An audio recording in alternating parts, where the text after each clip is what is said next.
으로 하나님 말씀 증거하도록 하겠습니다. 먼저 우리 옆에 계신 분들에게, 좌우에 있는 분들에게 이렇게 한번 인사하도록 하겠습니다. 하나님이 하셨습니다.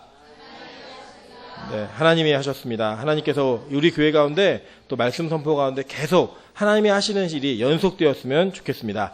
네, 오늘 본문을 보면 오늘 예수님과 사마리아 여인 간의 대화가 계속 진행되는 것들을 보게 됩니다. 특별히 이 사마리아 여인은 메시아를 기다리던 사람이었습니다. 그래서 예배에 관심이 있었고 어디서 예배드리는 것이 하나님의 뜻인가에 대한 너무나 자기의 죄의 문제를 해결하는 것에 대한 관심이 지대하게 많았던 사람입니다. 그래서 그 하나님의 영이 하나님의 영이신 예배하는 자가 영과 진리로 예배할지나라는 그 예수님의 선언을 듣고 나자마자 그가 대답한 내용이 뭐냐? 메시아 곧 그리스도라 하시는 이가 오실 줄을 내가 아노니 라고 얘기해요. 그러니까 이 여자는 누구였어요? 메시아를 기다리고 있었던 여인이었다는 거예요.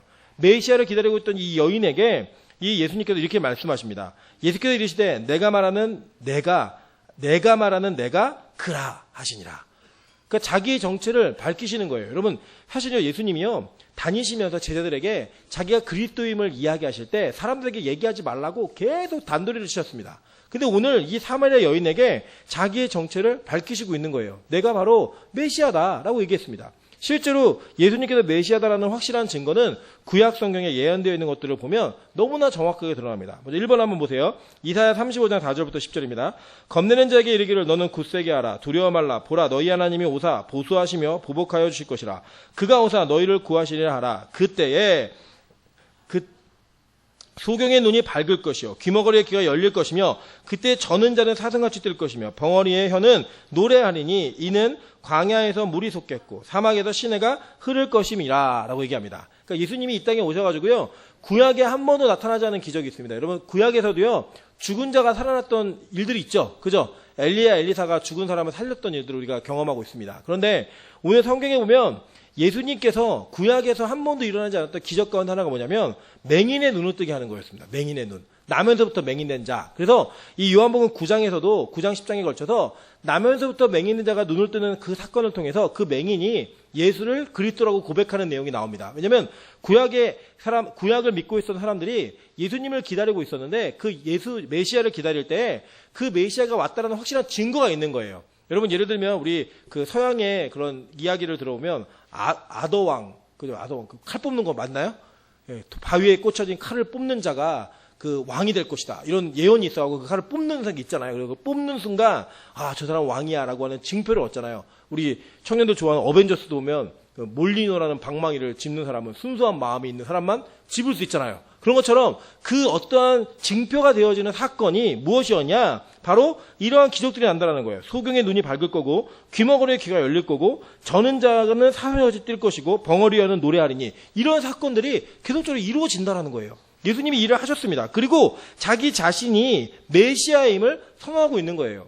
여러분 사실 우리가 가끔 그런 생각 들지 않으십니까? 지금도 예수님께서 TV에 나오셔가지고 맹인을 막 눈을 띄우시고 오병이의 기적을 행하시고 막 우리 중랑천을 가르시고 막 이러면 우리가 예수님 믿기가 쉽겠어요, 어렵겠어요? 너무 쉬울 것 같죠, 그죠? 그거 안 믿을 사람이 없을 것 같죠, 그죠? 근데 여러분 그거 아닙니다. 왜냐면 예수님이 그걸 하신 그 시대에도요, 그걸 보고도 안 믿는 사람이 있었어요. 그러니까 이거는 이 기적이 일어나냐 일어나지 않느냐의 차이가 아니고 선택받은 자는 그 사건을 보고 예수님이 누구신지를 정확히 알 수 있는, 그분이 그리스도구나 라고 알 수 있는 지혜의 눈이 열리고 말씀의 눈, 영적인 눈이 열린다라는 거예요. 여러분 또 동일한 시간에 동일한 말씀을 듣고 있지만 어떤 이들에게는 그 말씀이 생명의 말씀으로 들려지기도 하고 어떤 이들에게는 그 말씀이 정말 세기의 경 있는 것처럼 지나가는 말씀으로 귓등에다가 얘기하는 것처럼 들려질 때도 있다라고 하는 것입니다. 그렇기 때문에 이 여자가 메시아를 기다리면서 예수님과 대화를 나눌 때 앞에 있는 자가 누군지 몰랐던 거예요. 누군지. 여러분 제가 그런 경험이 있거든요. 여러분 잘 모르시는 분도 있겠지만 제가 가끔씩 잘 얘기 안 하려고 그래요. 맨날 애들 놀려가지고 얘기 안 하려고 하는데 제 친구가 이나영이에요. 이나영. 탤런트 이나영. 아시죠? 네, 친구입니다. 중고등학교 때 같은 교회를 섬기면서 제가 회장할 때 부회장하고 막 이래갖고 되게 친해요. 저희 집에도 자주 왔었고 저희 아버님이 나영이의 교사 선생님이셔가지고 평생 자랑하세요. TV만 나오면 내가 쟤 가르쳤다 이러면서 주일학교 교사 선생님이 고등부 때 그걸 맨날 자랑하세요. 근데 이 친구가 이제 다 아는 얘기니까 그 당시에 이제 CF 하나를 촬영하면서 남자친구를 사귀었다고 데리고 와갖고 같이 놀았어요. 저희랑. 같이 놀아갖고 그냥 놀았습니다. 희멀건하고 키 큰 사람이랑 같이 놀았는데 나중에 알고 봤더니 그 사람이 유지태.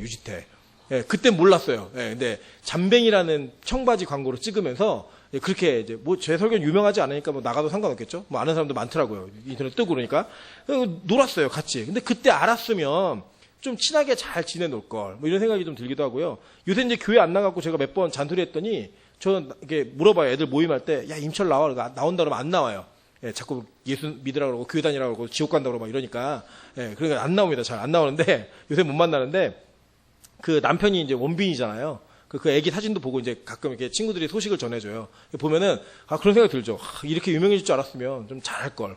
뭐 이런 생각도 가끔 들기도 하고. 왜냐면 그 친구가 처음에 모델하면서 저한테 상담을 했거든요. 야 이거 계속 해야 될지 재미가 없다고 해야 될지 안 해야 될지 모르겠다. 그래서 제가 야 지금 네가 나오는 학교를 나와가지고는 제대로 직장생활 하기 힘드니까 이거 한번 해봐. 괜찮을 수도 있어. 그래서 사실은 제가 그 아이를 그 연예계를 밀어넣어갖고 예수를 못 믿겠다는 책임감이 너무 커가지고 항상 기도하고 있습니다. 지금도 다시 돌아올 수 있도록. 근데 우리가 지나가면서 우리 인연 가운데 그 사람들 좀 잘할 거라고 얘기했던 그런 인연들이 좀 있으시잖아요. 지금 여자가 그런 모습인 것 같아요. 예수님하고 대화를 나누고 있는데 메시아를 너무 기다리고 있는데 이 사람이 메시아예요. 앞에 나누고 있는 사람이. 너무나 다행인 거는 예수님이 이것을 외면하지 않으셨어요. 왜냐하면 예수님은 아예 처음부터 이 수가성을 갈 때 목적이 이 여자를 만나러 가고 있었습니다. 이게 얼마나 큰 사랑인지 몰라요, 사실. 그 온 우주 만물의 주인이신 그분이 한 영혼을 위해서, 한 사람을 위해서 그 자리를 찾아가고 계시다라는 거예요. 여러분, 그래서 여러분 절대 낙심하지 마십시오. 이 땅에서 주목받지 못하고, 이 땅에서 화려함이 없고, 사람들이 인정해주지 않고, 내가 가지고 있는 열등감과 무너진 마음들이 있지만, 예수님은요, 그런 사람을 찾아다니시는 분이시라는 거예요. 사마리아 여인 같은 저와 여러분을 찾아서 너 내 신부야, 난 네 신랑이고 이거 이 말 한마디 하시려고 계속 찾아다니시는 분이라는 거예요. 그래서 여러분 인생에 내가 실패한 인생 같고 뭐가 잘 안 풀리는 것 같고 어려움이 있다 할지라도 절대로 낙심하거나 포기하지 마십시오. 지금도 예수님은 여러분을 향해 걸어오고 계시다라는 거예요. 그랬더니 이 여자가 이것을 듣고요, 믿었어요. 여러분 정말 놀랍지 않습니까? 어떤 사람들은 기적을 보고도 안 믿는데 예수님이 내가 구약에 말하고 있는 메시아라고 그 말 한마디 던지시니까 이 여자가 그걸 믿어요. 왜냐하면 제자들이 와가지고 구경하고 있는 거예요. 멀뚱하니 이상하다. 원래 유대인은 사마리아인하고 대화를 하는데 왜 예수님이 저 여자랑 대화하고 있지? 묻지도 못하고 가만히 기다리고 있는 거예요. 근데 이 여자가 뭐래요? 28절 보세요. 여자가 뭘 버렸어요? 물동이를 버려두고 라고 얘기해요. 여러분 이게요 어마어마한 사건입니다. 사실은요. 왜냐면요, 잘 보세요. 이게 상징이 들어있는 건데 이 여자는 목마른 여자였죠. 그죠? 목마른 여자였기 때문에 자신의 육신의 갈급함을 채우기 위해 남편을 5이나 만났고 지금 살고 있는 남편도 자기 남편이 아니에요. 같이 살고 있는 남자도. 그렇게 자기의 육신의 목마름을 채우기 위해 그런 삶을 살았던 이 여자, 그 여자에게 상징이 되어지는 물건이 뭐냐면 바로 이 물동입니다. 이 물동을 가지고 우물가에서 물을 퍼갖고 육신의 목마름을 채우기 위해 그 물을 뜨러 간 거예요. 근데 거기 누굴 만나요? 예수님이 아주 이상하게 그냥 동문서답 하시잖아요. 질문을 물 줘 그랬더니 네가 유대인데 왜 나한테 물 달라 그러니? 갑자기 예수님이 내가 누군지 알았으면 네가 나한테 물을 달라 그랬을 거야. 그 생수를요? 내가 여기 생수 어디서 얻어요? 그랬더니 내가 생수야 나를 마시면 돼. 이게 하는 거예요. 말도 안 되는 얘기 하잖아요. 저희 지난 시간에 살펴봤듯이. 그걸 통해서 예수님이 말씀하고 있는 게 뭐냐면 이거예요. 너 육신의 목마름 그거 내가 영적인 목마름을 채워줌으로써 다 해결해줄게. 다 해결해줄게. 그 이야기를 하시기 위해 예수님이 지금 여기까지 찾아오신 거예요. 여러분 예수의 이름은요 그런 능력이 있는 겁니다. 예수의 이름에는 그러한 어마어마한 역사가 있는 겁니다. 그래서 여러분 이 땅의 것들을 구해서 여러분 아무리 채우려고 노력해도 절대 채워지지 않는 공허함이 여러분 안에 있다는 거예요. 아무리 좋은 직장에 들어가도 아무리 좋은 직업을 갖고 좋은 차와 좋은 집과 좋은 가정을 이루며 산다 할지라도 여러분 안에는 반드시 공허함과 채워지지 않는 마음이 있다는 거예요. 근데 그 이름은요 그 모든 것들을 다 완벽하게 채워준다는 거예요. 자 보세요.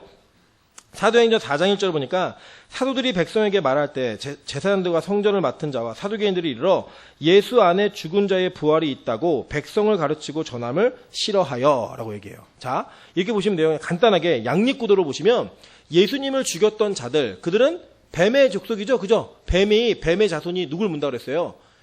여자의 우선에 뒤꿈치를 문다고 했으니까 지금 이 사람들 다 뱀의 자손들이에요. 이 뱀의 자손들 마귀가 제일 싫어하는 게 뭔지 아십니까?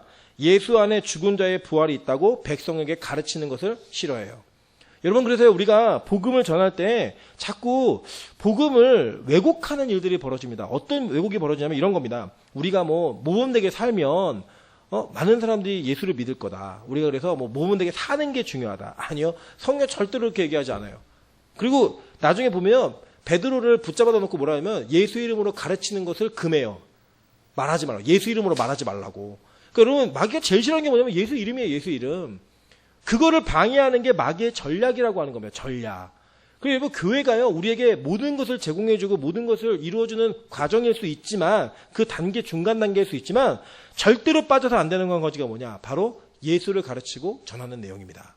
그래서 그게 빠진다 그러면 교회는 제대로 된 기능을 하지 못하고 있는 거예요. 왜냐? 마귀의 자손들이 싫어하는 게 뭐냐면, 부활을 가르치는 걸 싫어하는 거예요. 부활을 가르치는 거를.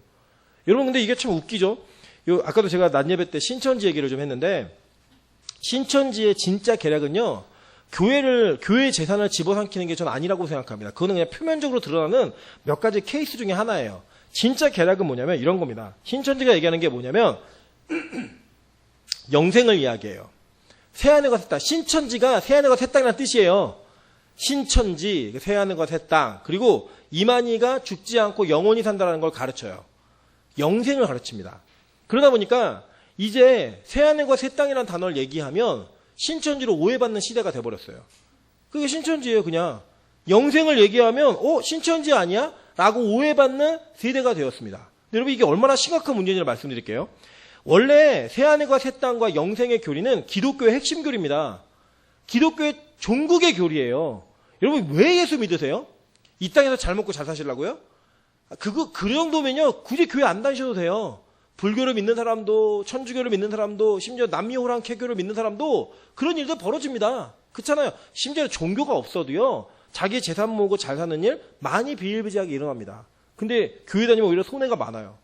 교회 오래 다녀보니까 갑자기 리모델링 한다고 헌금하라 그러죠. 예, 그 끝날 것 같습니까? 아니죠. 그죠? 또 우리 빚이 있잖아요. 빚 갚아야죠, 또. 예. 그런 거 또 있죠. 계속 헌금하라 그래요. 그럼 또 안 낼 수도 없고, 내잔이 아깝고, 안 냈으면 여지껏 여러분 11조 한 돈, 하나님 앞에 드렸던 예물만 모아보세요. 얼마가 되겠는가? 어마어마합니다. 그죠? 저는 평생을 헌금하고 살았으니까 어마어마하죠. 그런 우리의 손해를 보면서 이 종교를 믿는다라고 하는 건 미련한 짓입니다. 근데 왜 그것을 하느냐? 우리는 이 땅의 것이 다라고 아닌 것을 인정하는 자들이기 때문이에요. 이 땅의 논리와 이 땅의 원리로부터 벗어난 자들, 바벨론 성으로부터 벗어난 자들이기 때문에 우리는 하나님의 영광을 추구하고 새하늘과 새 땅을 기다리며 사는 영원한 삶을 믿으며 사는 존재들이기 때문에 이 땅의 것을 아낌없이 주님 앞에 드릴 수 있는 거예요. 맞죠? 그런데 여러분, 그 교리가요, 신천지의 교리가 되어버렸어요. 이제 그 교리를 말하면 신천지를 오해받아요. 여러분, 제가 새하늘과 새 땅인 게 진짜 많이 합니다. 그래서 저 진짜 실제로 어떤 사건이 있었냐면, 제가 새하늘과 새 땅이라는 얘기를 설교 시간에 너무 많이 쓴다고 신천지로 오해를 받아가지고 제가 맡은 부서의 애들이 제 뒷조사를 했어요. 진짜 목사 맞는지 뒷조사를 했어요.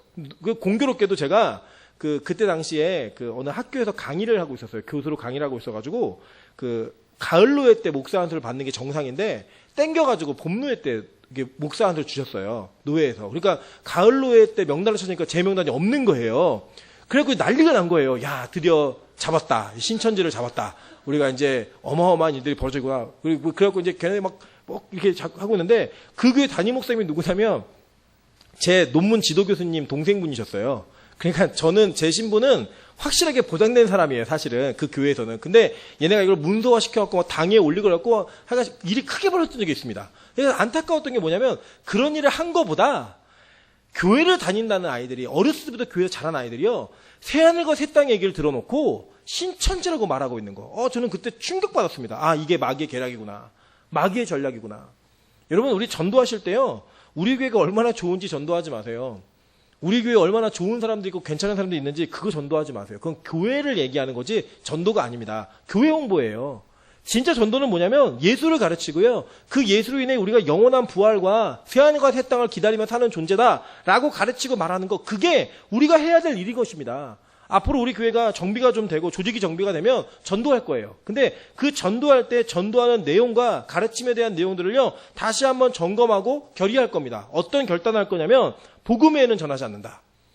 그러니까 복음을 전한 이후에 교회에 대한 관심 있는 사람들에게 우리 교회를 소개할 수는 있겠죠.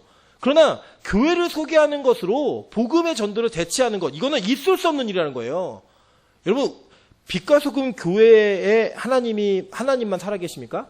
아니에요. 우리는 영원한 나라를 약속하신 그 하나님과 예수 그리스도를 믿으면서 그냥 걸어가고 있는 공동체지, 그거 이상의 이하도 의미도 없는 거예요. 사실은 이 모임 자체가. 그걸 기대하면서 복음을 전하는 거, 이게 우리가 해야 될 일이라고 하는 것입니다. 그래서 여러분, 이 여자가 예수를 기다렸던 것, 그 예수의 초림을 기다렸다고 하는 그 메시아의 초림을 기다리는 것은요, 우리가 재림을 기다리는 것과 동일한 신앙이었다라는 거예요. 동일한 신앙. 저는 여러분이 어떤 삶을 살든, 어떤 망가짐이 있고 어떤 무너짐이 있든 그 예수 이름을 믿는 믿음 안에서, 그 믿음 안에서 벗어나지 않기를 주님의 이름으로 정말 간절히 축원합니다. 여러분, 죄 지어도 괜찮아요. 발각돼도 괜찮아요. 여러분이 이게 뭐 약정한 거 못 지켜도 괜찮아요. 근데 절대 그것 때문에 예수를 떠나지 마세요. 어떠한 치욕스러움이 있다 할지라도, 어떠한 어려움이 있다 할지라도 꼭 복음 앞에, 예수 앞에 붙어 있으세요. 자리를 피한다고 되는 게 아닙니다. 오직 예수를 붙들고 그 예수 안에 있어야지만 여러분의 생명이 있는 거고, 영원한 생명으로 벗어나지 않을 수 있는 유일한 은혜가 그 통로를 통해 오는 거거든요. 그래서 여러분 절대로 예수를 떠나지 마십시오. 보세요. 사도행전 4장 10절부터 20절을 보면 이렇게 얘기합니다. 너희와 모든 이스라엘 백성들은 알라. 너희가 십자가에 못 박고 하나님이 죽은 자 가운데 살리신 나사렛 예수 그리스도의 이름으로 이 사람이 건강하게 되어 라고 얘기해요. 안진뱅이를 일으킨 다음에 그들이 얘기했던 게 뭐냐면, 나사렛 예수 그리스도의 이름을 얘기하는 거예요. 그죠? 그러면 뭐라고 얘기해요? 다른 이로서는 구원을 받을 수 없나니 천하 사람 중에 구원을 받을 만한 다른 이름을 우리에게 주신 일이 없음이라 하였더라. 여러분, 그래서 종교가 자꾸 기독교가요, 이상한 자유주의 신학에 물들어가지고 다원주의, 옛날에 부당을 섬겼던 사람도 진심으로 섬겼으면 그 당시 하나님은 그렇게 나타났기 때문에 구원받을 수 있다. 웃기지 마십시오. 예수 이름을 모른다. 절대 구원받을 수 없어요. 절대로 못 받습니다. 그러면 구약의 성도들은 어떻게 구원받았나요? 여러분, 우리 배우시겠지만요, 구약의 성도들도 예수 믿고 구원받았습니다. 진짜 해요. 예. 아브라함의 예를 들어보면 너무나 정확해요. 너무나. 제가 저희 아내를 개인적으로 성경 공부를 이렇게 가르쳤던 시기가 있었거든요. 저희 아내가 맨날 그런 얘기하면, 구약에 예수를 믿어서 다 구원받다 얘기하면, 짜맞추는 것 같고, 거짓말 같고 막 이래서 의심이 많이 들었대요. 남편이 목사인데, 이게 성경을 가르치는데 의심이 들어가고, 얼마나 그냥 제가 신뢰할 수 없었으면, 목사 가르치는 성경 공부를 이해를 못하고 의심했을까요? 근데 제가 성경 구절을 다 갖다 드리니까요, 뭐라고 얘기했냐면, 진짜네. 정말 하나님 살아계시네. 그러면 저희 아내가 저한테 얘기하는 게 맨날 그런 거예요. 오빠, 설교할 때 제발 구약과 신약이 정말 먼 간격이 있는데 이게 너무나 정교하게 맞는다라는 이야기를 꼭 해줘. 자기는 그것 때문에 하나님이 너무 살아있다고 믿어진다는 거예요. 진짜 하나님이라고 믿어진다는 거예요. 여러분, 구약에 있었던 모든 성도들은요, 다 예수 믿고 구원받았습니다. 우리 창세기 보면서 다 증명될 거예요, 이 내용들이요. 그래서 여러분, 절대로 하나님은 예수 외에 다른 구원받을 만한 이름을 우리에게 주신 적이 없어요. 그래서 여러분, 그 예수를 믿는 것, 그것만이 우리가 반드시 해야 될 필요한 조건이고요, 충분한 조건입니다. 필요 충분 조건 아시죠? 수학 공부 조금이라도 해보신 분들은 그 조건이 우리에게 있을 때에만 구원을 얻을 수 있다는 거예요. 그래서 여러분, 지금 교회를 관계적으로 다니고 있다, 예를 들면 교회를 습관적으로 다니고 있고 감격과 예수에 대한 감격이 없이 이 교회를 섬기고 있다, 여러분 제발 부탁드리는데 구원 받으십시오. 너무나 충격적인 이야기일 수 있지만 여러분, 예수 믿고 구원 받으셔야 됩니다. 그거 외에는 다른 방도가 없다라는 거예요. 모태신앙이요? 여러분, 모태신앙이 어디 있어요? 모태 출석이 있지. 그죠? 모태부터 출석한 거지. 교회를 출석하는 것과 신앙을 가지고 있는 건 달라요. 여러분의 신앙이 진짜인지를 다시 확인해 보셔야 된다는 거예요. 예를 들면 이런 겁니다. 간단하게 표현하면 이런 거예요. 여러분, 신약 시대에 예수의 제자들이 예수의 이름 때문에 목숨을 걸었잖아요. 왜 그랬을까요? 진짜 예수를 믿었기 때문이에요. 맞죠? 그러면 지금 우리가 믿고 있는 예수는 그때 제자들이 믿었던 예수와 달라요? 같잖아요. 그럼 여러분은 왜 예수 때문에 목숨을 못 걸어요? 우리 예수 안 믿는 거예요. 정확하게 얘기하면 그겁니다. 다른 이유 없어요. 시대가 웃기지 마세요. 이때가 더 위험했어요. 차라리 우리는 지금 믿어도 죽진 않잖아요. 그죠? 예수 믿는다고 죽이는 집안 있나요? 그래, 혼나는 집안은 있겠지만 죽이는 집안 없습니다. 이때는 죽었어야 됐어요. 완전히 단절되었다고. 그럼에도 불구하고 그 이름을 믿었습니다. 그게 예수를 믿는 신앙이고 그 예수를 믿는 믿음의 결정체였어요. 죽음조차도 불사하는. 근데 우리가 동일한 예수를 부르고 있다라고 말하는데 왜 못 죽을까요? 왜 죽을 만한 믿음이 없을까요? 다른 거 없습니다. 예수를 안 믿기 때문이에요. 그냥 그걸 인정하면 됩니다. 그래야 하지만 그분께 도와달라는 이야기가 나온다는 거예요. 저는 이 요한복음을 통해 다른 거 원하지 않고요. 이 오후 예배 때 요한복음을 통해서 정말 우리 모두가 예수를 믿기를 간절히 바랍니다. 성경이 말하는 예수를 믿기를, 제자들이 믿었던 예수를 믿기를 정말 간절히 소망합니다. 그래서 그 예수를 믿고 나면 우리의 삶이 완전히 달라진다는 거예요. 어떻게 달라지는가? 물동이를 버려두고 라고 얘기해요. 물동이를 버려두고. 자, 이 버려두다라는 표현이 어떤 표현이냐면 헬라어로는 아피엠이라는 단어인데 쫓아내다, 포기하다, 떠나다 라는 이런 의미가 있어요. 그러니까 이 물동이를 쫓아낸 거예요. 자기 안에서. 이 물동이가 뭐였어요? 자기의 육신의 목마름을 채우는 상징이라고 얘기했죠. 이제 그것을 벗어버린 거예요. 쫓아낸 거예요. 자기 안으로부터. 내 안에 있는 육신의 목마름을 다 쫓아내겠다. 뭘로요? 영원한 생수의 목마름, 영혼의 목마름을 체험으로 인해서. 그래서 여러분, 기독교의 체험은요, 비움이 아니라 하나님의 은혜로 말미암아 더 부어지는 것으로 인해 내 안에 더러운 세상의 것들을 밀어내는 체험입니다. 불교의 비움은요, 진짜로 비우는 거예요. 그냥 내버리는 거. 자기를 이렇게 뭐죠?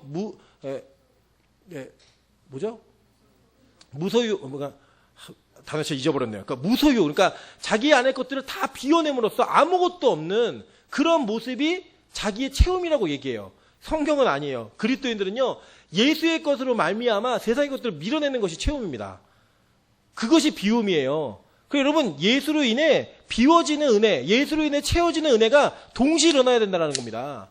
예수를 믿음으로 말미암아 이 세상 것들이 더 이상은 중요해지지 않는, 이 세상 것들이 더 이상 가치 있어지지 않는 그런 믿음으로 살아갈 수 있는 그런 믿음이 진짜 예수를 믿는 믿음이라는 거예요. 포기하다예요. 물동이를 버려두었어요. 이제 더 이상 중요하지 않은 거예요. 여러분, 이 여자가 뭐 때문에 왔어요? 물 들어왔어요. 물 들어왔는데 그 물 들어온 물동이를 버려둘 정도로 지금 예수의 만남이 그에게 너무나 소중하고 너무나 가치 있는 것이 돼버린 거예요. 여러분, 이 여자가 어떤 여자냐면요, 자기를 쑥덕쑥덕거리는 동네 사람들이 두려워서 한낮에 물을 들어온 여자였습니다. 그러니까 물 뜨는 게 얼마나 중요했을까요? 남들은 다니지도 않는 시간에 그 물을 빨리 떠갖고 가야지만 내가 이 물로 인해서 목마름을 채울 수 있다라는 이 절대절명의 마음으로 온 거예요. 창피함을 피해서 몰래. 근데 이 여자가 자기가 뭘 하러 왔는지 잊어버린 거예요. 잊어버린 게 아니라 일부러 버린 거예요. 그러고 나서 뭐 하는지 아세요? 뒤에 보세요. 동네로 들어가서 사람들에게 이르되 내가 행한 모든 일을 말한 사람을 와서 보라. 이는 그리스도가 아니하니. 복음 전했습니다. 예수를 증거했어요. 여러분, 이거 어마어마한 사건 아닙니까? 여러분, 우리 안에 진짜 예수를 만나면 이런 일이 벌어지는 거예요. 저는 사실 솔직히 말하면 전도해라 하는 교회는, 저는 교회가 뭔가를 잘못 생각하고 있다고 생각합니다. 뭐냐면 이런 겁니다. 여러분, 진짜로 여러분 기쁨이 있잖아요. 예수 만난 기쁨이. 그러면 전도하지 말라 그래도 전도합니다. 이거는 너무나 당연한 사실이에요. 교회에 대한 행복과 예수를 만나는 이런 만족이 막 늘어나잖아요. 그럼 예수를 전하고 싶어서 안달이 나요. 어쩔 줄을 몰라요. 근데 그 예수에 대한 자랑과 기쁨이 여러분 안에 샘솟지 않으니까 예수를 어디 가서 말하기 힘든 거예요. 예수를 증거하기가 너무 힘든 거예요. 왜냐면 내 안에도 자신이 없는데요. 내 안에도. 여러분, 우리가 보통 영업사원들 보면, 사기꾼들 보면 어때요? 가짜를 가지고도 진짜처럼 팔잖아요. 뭐 진짜처럼 얘기하니까 그걸 보면서 우리가 막 사야겠다. 그래갖고 막 건강식품을 막 100만 원씩 사고 나중에 알고 봤더니 5만 원도 안 되는 가치 없는 거. 그죠? 이런 걸 사놓고 후회하고 이런 일이 있는데 그 당시에는 그 사람 말이 믿어져요. 여러분 보세요. 진짜 물건을 팔아도요, 자신이 없게 파는 사람의 물건 안 삽니다. 절대 사지 않아요. 근데 우리가 어떤 자신이 없느냐? 예수로 인해서 우리의 인생이 다 채워지고 우리의 모든 문제가 해결된다라는 확신이 없기 때문에 우리가 예수를 말하지 못하는 거예요. 여러분, 저는 앞으로 교회가, 우리 빛가소금 교회가 뭐 전도해라 이런 강조 안 할 겁니다. 저는 순서가 있다고 생각해요. 먼저 우리 안에 부흥이 일어나면 제가 제발 전도하지 마세요. 그래도 여러분, 예수를 전하고 싶어서 막 미칩니다, 진짜. 미쳐요, 진짜. 그 예수를 말하고 싶어서 막 어떻게 할 줄을 모르는 그런 안절부절함이 여러분 안에 있어야 돼요. 왜 이렇게 설교를 길게 빨리 가서 전도해야 되는데 막 이 정도의 요구가 있다면 제가 10분 설교할 의향도 있습니다. 진짜예요, 진짜. 그러니까 앞으로 우리가 전도를 하게 될 텐데 그때까지 뭘 준비하는가? 여러분 먼저 진짜 예수를 만나십시오. 진짜 예수를 믿으십시오. 그럼 여러분 안에 진짜 참 기쁨이 생긴다라는 거예요. 참 기쁨. 그래서 예수를 만난 사람들이요, 자기 것을 버리는 일을요, 너무나 비일비재하게 합니다. 보세요. 마가복음 1장 18절 7절입니다. 곧 그물을 버려두고 따르니라. 그물이 여러분 엄청난 자산입니다. 그 당시에는요. 그물을 버려두고 예수를 따랐어요. 마태복음 4장 20절에 동일하게 얘기하죠. 그들이 곧 그물을 버려두고 예수를 따르니라. 마태복음 4장 22절입니다. 그들이 곧 배와 아버지를 버려두고 예수를 따르니라. 와, 점점 버리는 강도가 세지죠. 그죠? 처음에는 그물만 버리면 되는데 이제는 배까지 버리고 심지어는 아버지도 버리고 가야 된대요. 와, 아까 저희 새벽기도 끝나고 권사님께서 콩나물국밥 먹으러 가자 하셔서 제가 장로님하고 같이 테이블에 앉아서 식사를 이렇게 했는데 장로님이 그런 얘기를 물어보시더라고요. 저 찬수가 하도 엄마를 찾으니까 목사님 어렸을 때 어머니랑 같이 했던 기억이 있냐고 이렇게 물어보시더라고요. 근데 제가 생각을 보니까 저희 어머니는 제가 어렸을 때부터 사역을 하신다고 저를 돌보지를 않으셨어요. 제가 생각해보니까. 그래서 제가 엄마에게 안겨가지고 뭘 했던 기억이 안 나요. 진짜 안 나요. 그러니까 집에 가면 항상 사람이 없으니까 그래서 제가 그런 얘기 들었어요. 저는 원래 책 읽는 성품이 아닌데 제 성격상은 집에 하도 할 게 없어갖고 부모님이 책 사주는 거 하거든요. 책을 읽다가 보니까 후천적으로 습관이 돼갖고 책을 보게 됐다고 이런 말씀을 드렸거든요. 그래서 제가 보니까 저희 어머니가 저를 이렇게 거의 방치하다시피 노신 것 같아요. 방치해서 노신 것 같은데 돌아보니까요. 그게 저는 어머니의 하나님에 대한 사랑, 첫 번째 그거였고 두 번째는 자식을 사랑하는 마음이었다고 생각합니다. 지금도 저희 어머니 그렇게 얘기하시더라고요. 내가 내 자식을 포기하면 하나님이 내 자식을 길러줄 거라고 믿었다. 예. 그래서 저는 초등학교 때 전학을 혼자 했습니다. 예. 이 학교에 전학 가는데 그게 갖고 가래요. 그냥 학교로 가서 혼자 갔어요. 그랬더니 아버지는 어디 가셨냐? 그래서 아버지는 회사 가셨는데요. 어머니 어디 가셨냐? 그래서 예배 드리러 가셨는데요. 그래갖고 선생님이 굉장히 의아했던 그런 기억이 있어요. 그러니까 그 정도로 혼자였지만 제가 지금 느끼는 게 뭐냐면 와, 진짜 우리 어머니가 하나님 사랑하는 그 사랑 때문에 지금 저나 제 동생이 주님의 은혜 안에서 그래도 목회를 하고 있잖아요. 제 동생도 목사한 거 아시죠? 목회를 하고 있어요. 만약에 그게 너무 싫었다면, 그게 막 비참했고, 그게 너무 막 진절나게 싫었더라면, 하나님이 저희를 돌보지 않으셨다면, 저희 기독교에 기자도 안 꺼냈을 거고, 교회 안 다녔을 겁니다. 그런데 버려두니까요, 진짜 버리는 게 아니까 하나님이 돌보시고 책임지시라니까요. 여러분, 그게 믿으셔야 됩니다. 그래서 여러분, 내 환경과 주변의 것들이 너무 얽매이지 마세요. 저는 이게 저희 어머니를 통해서 받던 간증이에요. 저희가 크면서 느꼈던. 저는 솔직히 말씀드리면, 저희 어머니가 막 많은 사람들을 도우셨어요. 많은 신학생들 키우시고, 저희 어머니네 사역자들은 전액 장학금으로 전도사 때부터 계속 기는 사람도 있고 막 그렇습니다. 저희 어머니 제 학비 안 대주셨어요. 저는 개문 줄 알았습니다. 너무 닮아가지고 묻지를 못했어요. 너무 똑같이 생겨가지고 저 주소하냐고 물을 수가 없었어요. 그런데 저희 어머니가 저를 돌보지 않으셨어요. 그런데요, 저도 물론 열심히 기도했지만 제가 공부하고 난 모든 과정을 마친 이후에 제가 계산 한번 해봤더니 제가 드렸던 수천만 원의 학비 가운데 제가 낸 돈이 딱 5만 원이었어요. 진짜로요. 어떻게든 돌보시더라고요. 그냥 어떤 지나가는 권사님이 공부하라고 돈 주시고, 교회에서 목사님이 불러서 공부 더 할 거면 학비도 줄게 공부하게 하시고, 말도 안 되는 장학금 받고 막 이래가지고 공부를 하게 하셨어요. 저는요, 지금도 믿습니다. 제가 잘났기 때문이 아니라 저희 어머니가 하나님 앞에 저를 버려두고 다른 이들에게 심었던 것들을 하나님 저한테 갚아줬다고 믿어요. 전 진짜 믿습니다. 그래서 사실 오늘도 제가 너무 감격스러운 거는, 여러분도 사실 이 정도 예측 못하셨죠. 예, 저도 많이 오면 한 3천 정도 이 정도 생각을 했습니다. 근데 제가 이제 딱 받았는데 제가 일부러 쫓아가서 여쭤봤어요. 집사님, 저 이거 모아놓은 거하고 합치신 거예요? 그랬더니 아니래요. 오늘만 작정된 거라고 말씀하셨어요. 제가 이걸 딱 보면서 와, 하나님이 진짜 이 교회를 사랑하시는구나. 하나님이 이 교회에 소망이 아직도 있으시구나. 그러면 제가 느낀 게 뭐냐면, 야, 제 목회 가운데 하나님의 축복과 사랑이 계속 있구나. 저는 여러분과 같은 성도들을 만난 게 너무 감사합니다. 진짜 오늘 너무 감사했어요. 남들이 뭐라고 하든, 이 교회 남들이 밖에서 뭐라고 하든 다 필요 없고, 진짜 감사했어요. 그래도 말씀을 듣고, 말씀 가운데 하나님이 이끄시는 대로 걸음을 내디딜 수 있는 그런 저력이 이 교회가 있구나. 저는 이 안에 제가 아직 보진 않았지만, 전 청년들의 헌신이 많이 있다고 생각합니다. 네. 그래서 걱정도 돼요. 진짜 할 수 있을까? 이런 걱정돼요. 네. 그냥 막 호기로, 그냥 막 써놓고, 네. 공 잘못 붙였어요. 이러고 나오지 않을까. 이런 걱정도 있습니다. 그러나, 제 안에 어떤 감격이 있냐면 하나님이 하시는구나.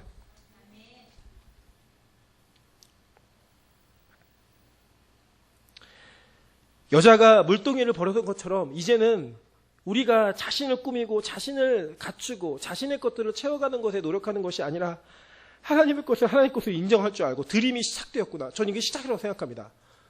여러분, 우리 빚도 빨리 갚읍시다. 빚도 빨리 갚아서 하나님의 교회가 좀 영광스러운 모습으로 설 수 있는, 그래 진짜 우리 교회가 굳건한 모습으로 서가면서 진짜 남들 돕고 선교하고 주님이 원하시는 곳에 물질 던지고 그렇게 세워가면서 남들을 세울 수 있는 그런 교회로 서갔으면 좋겠습니다. 그런 교회가 되기 위한 첫 번째 조건이 뭐냐? 저와 여러분이 하나님 때문에 모든 것을 다 버릴 수 있다는 믿음, 그거 하나 있으면 이거 시작되는 겁니다. 저는 이게 시작됐다고 진짜 믿습니다. 여러분, 이 시작이요, 그냥 한순간에 어떤 우리의 감정의 동요가 되는 것이 아니라 하나님이 우리를 바꿔가시고 우리를 통해 일하시는 거라고 전 진짜로 믿습니다. 그 믿음을 이어갈 수 있는 그런 은혜의 연속성이, 연속의 예배가 계속되었으면 정말로 소망이 없겠어요. 전 다른 소망 없겠어요. 이 교회에 여러분 하나님이 저를 보내시고 여러분과 함께 목회하게 하신 그 이유가 전 분명히 있다고 생각하거든요. 그게 어디까지인지 무엇까지인지는 아무도 모르지만 하나님께서 하시는 일 가운데 우리가 이렇게 일하고 있음. 단지 액수가 많이 나와서가 아니라 우리가 꿈꾸는 거, 우리가 기대하는 것 이상이었잖아요. 그 이상이 하나님의 역사라고 저는 생각합니다. 앞으로 저는 이런 일이 우리 교회에 계속 있었으면 좋겠습니다. 우리는 요만큼 예상했는데 하나님이 뭔 소리야, 그런 거 아니야. 내가 준비한 거 더 큰 거야. 하나님, 우리 요만큼 꿈을 꾸고 있는데 뭔 소리야. 내가 준비하고 너를 위해서 너희 교회를 통해서 이루고자 하는 건 이만한 사건이야. 그 기대함을 꿈꾸면서 우리 한 걸음 한 걸음 걸어가다 보면 여러분 정말 멋지지 않겠습니까? 우리 교회 자랑할 수 있을 정도가 되고 남들에게 야, 다른 교회 가지 말고 빛가서금 교회 와. 우리 교회 진짜 멋진 교회야. 우리 교회 정말 은혜가 있는 교회야. 우리 교회 예배 정말 끝내줘. 우리 교회 오면 예수님 만날 수 있어. 이렇게 말할 수 있는 그런 교회의 영광. 저는 그 영광을 여러분과 같이 누리고 싶습니다. 진짜예요. 그래서 솔직히 말씀드리면 저는 이전에 제가 열심히 하는 건 교회에 대한 책임감이 여러분에 대한 사랑이 아니었습니다. 솔직히 말해서. 왜냐하면 저는 어느 교회를 가든 이렇게 열심히 했어요. 항상. 열심히. 근데 이제는 제가 어저께인가 그저께인가 어느 집사님하고 대화 나누다가 그렇게 얘기했습니다. 제가 여러분에 대한 막 사랑이 생겨요. 진짜 막 너무 보고 싶고 새벽기도 때 들어오시는 여러분이 앉아있는 여러분 보면서 와, 정말 이 교회 멋지다. 이 교회 너무 사랑스럽다. 여러분 한 사람 한 사람이 주님 안에서 하나님을 향해서 무언가를 포기하고 나아가는 모습을 보면서 우리 모두가 더 나아갔으면 좋겠다라고 하는 욕심, 거룩한 야망들이 자꾸 생기는 거예요. 저는 이 교회가 이 걸음을, 물동이를 버려두는 그 버림을 멈추지 않기를 주님의 이름으로 간절히 축원합니다. 여러분 믿습니까? 우리 다 버릴 수 있다는 거? 그래서 정말 제자 되는 교회 되면 좋겠잖아요.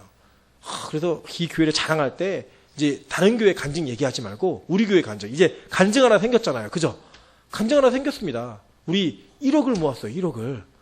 네, 대단하지 않습니까? 하나님 은혜 가운데 참 영광스러운 일이죠. 여러분, 그래서 이 여자는요, 가치평가를 한 거예요. 어떤 가치평가를 했냐? 물동이보다 예수가 훨씬 귀하다라고 인정한 거예요. 물동이보다 예수의 가치가 훨씬 크다라고 인정한 겁니다. 그래서 성경은 이런 얘기했어요. 마태복음 14장 44절입니다. 천국은 마치 밭에 감추인 보화 같으니 사람이 이를 발견한 후 숨겨두고 기뻐하며 돌아가서 자기의 소유를 다 팔아 그 밭을 사느니라. 우리 어린이 찬양 있죠. 천국은 마치 그 집 팔고 땅 팔고 냉장고 팔아 기어이 그 밭을 사고 말 거야 이야 이야 이야 이야 찬양이 있거든요. 이 찬양이 저는 그냥 어린이 찬양이지만 사실은 우리가 부르면서 부끄러움을 느껴야 될 찬양으로 저는 생각합니다.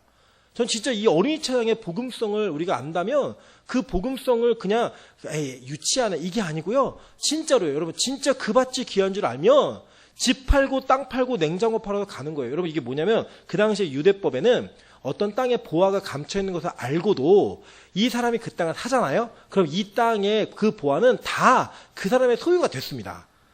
대박인 거죠. 그죠? 네, 대박인 거죠. 그러니까 이 보화가 감춰있다는 걸 알면 예수와 천국이 어떤 의미라는 걸 알면요. 여러분 인생 전체를 다 투자해도 모자람이 없는 바로 그것이 천국이라고 성경 우리에게 가르치고 있는 거예요.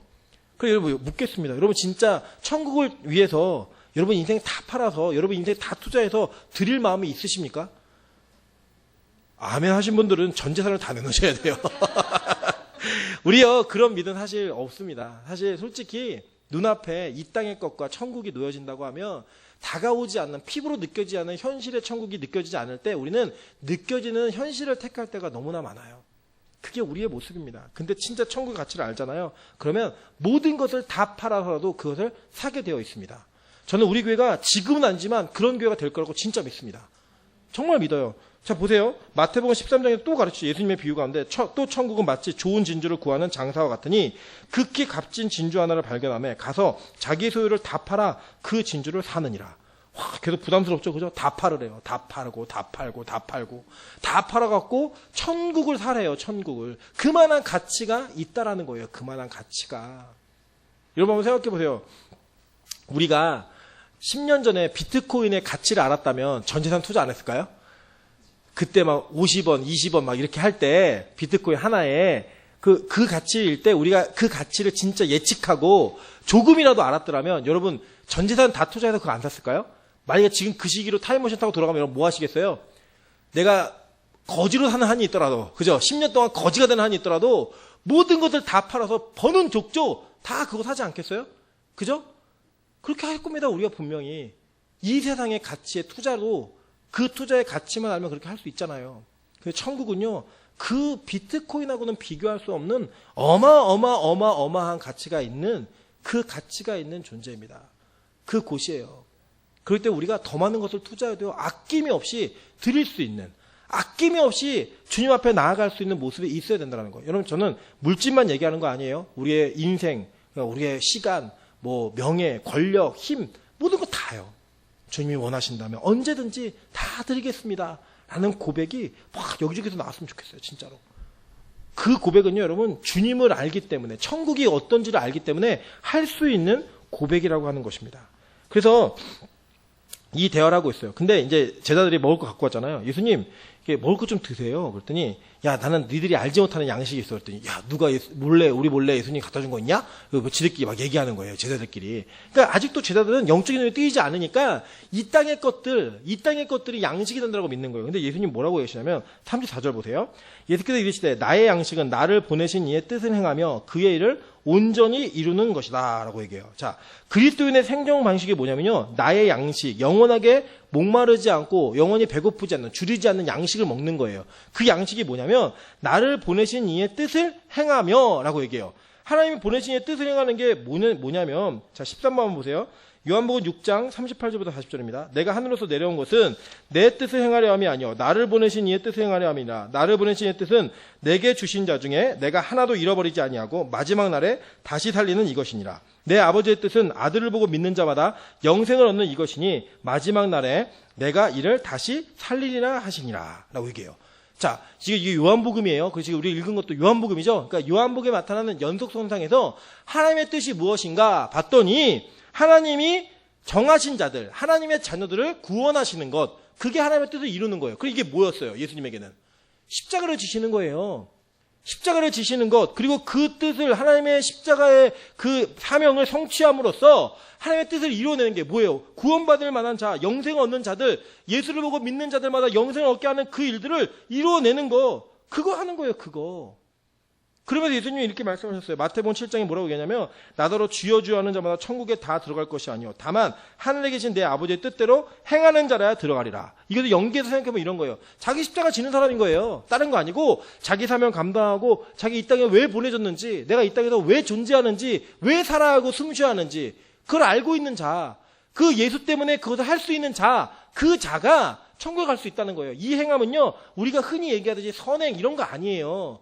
하나님의 뜻, 십자가의 뜻을 행하는 거, 죽는 길로 가는 거, 맞아 죽고, 찔려 죽고, 태워 죽고, 그냥 목매달아 죽고, 잘려 죽고, 이런 죽임을 무릅쓰고, 그 죽음의 걸음에 있는 위협들을 다 알면서도 걸어가는 걸음, 그 걸음을 걷는 뜻을 행하는 것, 그게 바로 저와 여러분이 먹을 양식이라고 성경은 얘기하고 있어요.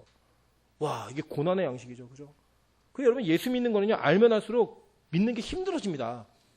믿는 게 힘들어져요. 사실은 제가 볼 때 신학적으로, 저희 교단의 신학적으로는요, 예수 믿는 거 안 어려워요. 왜냐하면 믿어지는 거니까. 하나님이 믿음을 주셔야지만 믿는 거잖아요. 그죠? 근데 그 믿음을 갖고 사는 건요, 진짜 힘들어요. 그 믿음이 있기 때문에 살아가야 되는 방식이 이 세상의 방식이 아니거든요. 그래서 실제로 왜 우리에게 성경이 필요하냐? 사실은 뭐 예수님 믿는 순간부터 성경 필요 없다라고 얘기도 되잖아요. 근데 아니에요. 예수님 믿는 자들이 어떻게 살아야 되는가를 정확히 가르치고 있고요. 예수님 믿는 믿음의 본질이 무엇인가를 너무 정확히 설명해 주는 거예요. 여러분 십자가 지십시오. 여러분 우리가 앞으로 교회가 조직이 갖춰지고 뭔가 사명이 맡겨지면 여러분 무언가 여러분이 희생해야 될 일들이 맡겨질 겁니다. 그때 여러분 항상 여러분이 여러분의 삶이나 여러분의 시간이 더 가치 있다고 생각하면 그 헌신이 보잘것없고 나에게 부담스러운 게 돼요. 근데 하나님의 영생 그리고 나의 십자가가 사명이 있다고 생각을 하면 그 사명이 내 삶보다 더 가치 있는 것이 되어집니다. 이걸 드릴 수 있는 거예요. 이걸 바칠 수 있는 거예요. 여러분 다른 거 필요 없습니다. 뭐 강요하고 이래서가 아니라 예수님을 더 가치 있는 분을 알고 그리고 내가 주인 삼은 것들을 다 내려놓고 그분이 나의 생명이고 호흡이고 그분 때문에 내가 살아갈 수 있다라고 믿고 인정하시면 그 일들이 벌어지게 된다라는 거예요. 자 보세요. 이 뜻은요. 우리가 우리 스스로 이뤄내는 게 아니에요. 보세요. 19번만 보세요. 요한복음 19장 3절에 예수님께 돌아가실 때 장면입니다. 예수께서 신포도주를 받으신 후 가라사대 다 이루었다 하시고 머리를 숙이시고 영원히 돌아가시니라 라고 얘기해요. 예수님이 다 이루어 놓으신 거예요. 우리가 이루는 게 아니라 그분이 다 이루어 놓으셨고 그 이루어 놓으신 예수님께서 우리를 온전케 하시는 방향으로 이끌어 가시는 거예요. 보세요. 20번 히브리서 12장 2절입니다. 믿음의 주여 또 온전케 하시는 이인 예수를 바라보자. 온전케 하시는 이가 누구예요? 예수예요. 우리가 하는 게 아니라고 여러분의 힘과 능력으로 하는 게 아닙니다. 그래서 여러분 성화의 교리를 잘못 이해하면 자꾸 우리의 의지와 우리가 무언가 결단함으로써 뭔가 이루어진다고 생각하는데 아니에요. 성화의 교리 역시 은혜 가운데 이루어지는 자연스러운 종속적인 하나님의 은혜와 믿음으로 인해 종속적으로 일어나는 결과이지 여러분 그 믿음이 있기 때문에 이 성화를 우리 힘으로 해야 되는 게 아니라는 거예요. 그래서 여러분 우리 개신교의 교리 가운데 가장 취약하고 위험성 있는 교리가 성화의 교리입니다. 잘못 이해하면 마치 우리가 우리 스스로 깨끗하게 정결하게 살아야 된다고 얘기하는 것 같지만 실제로 아니에요. 복음이 먼저 선포된 이후에 그 복음 앞에 붙들림 바 된 자들은 예수에 의해서 그 은혜에 의해서 우리가 바뀌어져 간다라는 거 성경은 가르치고 있는 것입니다. 그래서 여러분 우리가 이렇게 결단하며 헌금한 것도 우리가 한 게 아니에요. 내가 했네? 아니요. 하나님이 하셨습니다. 앞으로 이 교회에 벌어질 모든 일도요. 우리가 뭘 잘했기 때문이 아니에요. 누가 하셨다고요? 하나님이 하셨어요. 여러분 절대 오해하지 마세요. 목사가 와가지고 뭐가 바뀌었다. 아니요. 하나님이 하신 거예요. 그 때와 시가 맞았을 뿐이에요. 우리가 보잖아요. 뿌리는 자가 있고 거두는 자가 있다. 다른 거예요. 그냥 사명 자체가. 누가 잘했기 때문이 아니라 뿌리는 자가 있었기 때문에 거두는 자는 다른 사람이 거둘 수도 있는 거예요. 그렇기 때문에 여러분 이것은 우리 교회가 맨날 고백해야 되는 거 하나님이 하셨습니다. 하나님이 하셨습니다. 이 얘기 해야 되는 거예요. 누가 여러분 칭찬하잖아요. 그럼 그냥 습관적으로 얘기해요. 모든 영광 하나님께. 내가 한 게 아니니까. 찬양을 참 잘하시네요. 그럼 뭐라고 얘기해야 돼요? 모든 영광 하나님께. 봉사하느냐고 참 수고가 많으시네요. 모든 영광 하나님께. 지금 얘기하잖아요. 여러분 정말 결단하시느냐고 참 수고 많이 하셨습니다. 네, 새벽기도 완주하시냐고 고생 많이 하셨어요. 네, 모든 영광 하나님께. 여러분 이게 우리 습관이 돼야 되는 거예요. 습관이. 여러분 이따가 나가시면서도 저기다가 그 이름을 꼭 기입하고 가세요. 누가 하시는 거예요? 여러분이 하는 게 아니고 하나님이 하시는 거예요. 그냥 못 지나가게 하나 하시는 거예요. 그리고 특별 새벽기도 나오신 분들 횟수를 다 기억하고 계세요. 저희가 이제 그 벽돌 스티커, 기도 스티커 만든다 그랬잖아요. 그거 다 붙이실 거예요. 그래갖고 제일 많이 붙인 분들 이렇게 앞자리에 앉아가지고 처음 예배 드릴 때 영광스러운 예배를 드릴 수 있게 저희가 배려해야 될 거예요. 다 붙이세요. 새벽기도, 수요예배, 금요철야 교회 혼자 와갖고 10분 이상 기도했으면 무조건 붙이세요. 붙여갖고 우리가 기도의 벽돌을 같이 가져가면서 이 교회가 영광스럽게 지어가는 모습을 보게 될 것입니다. 믿으십니까? 아멘. 여러분 우리는 그런 존재들입니다. 그래서 여러분 주님 안에서요 우리는 그냥 중매자일 뿐이에요. 중재자. 우리가 하는 게 아무것도 없고 그분이 하시는 거고 모든 것들을 다 그분께서 이루어 가시는 겁니다. 믿으십니까? 그것을 기대하시면서 오늘 하루를 사시고 하나님 은혜 가운데 사시기를 주님의 이름으로 축원합니다. 제가 같이 한번 찬양하겠습니다. 주 사랑이 나를 숨쉬게 해. 세상 그 어떤 어려움 속에도 주님만이 고백하는 내용들이 있거든요. 이 고백을 통해 여러분이 간절히 바라는 내용이 뭐냐면 악보 있나요?